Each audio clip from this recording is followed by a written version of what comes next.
All right, Group A, Paul, finishes tonight. Canada playing the Netherlands.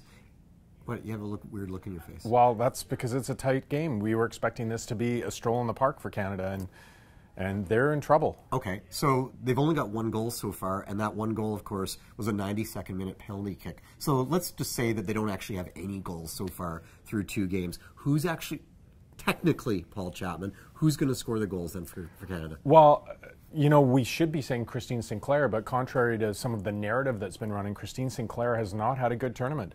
I mean, yes, she did bury that pressure-packed penalty, and where the hell would they be without that? And technically, it does still count as a goal, Jonathan, even though it was a penalty. But the issue for me, it was against New Zealand. Christine Sinclair had 3 great chances to score, and she had another great chance to set up Adriana Leon for a tap-in, and she fluffed all of them. And, you know, this is a player who has consummate skill. We've lauded her for the things she's done in the past, but she's really looking either like she's just too old, she's hiding an injury, or the moment's been too big for her at home. I don't know what it is, but she's taking extra touches.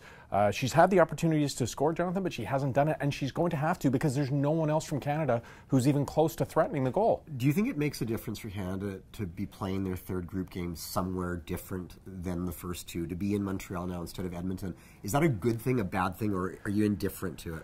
Well, I'm not indifferent to it per se, but that stadium just sucks the atmosphere out of anything. It's a terrible place to play. Now, I'm hoping there's more than the 17 people that have been there to watch the other teams play. I'm hoping that there's some sort of national groundswell of pride there.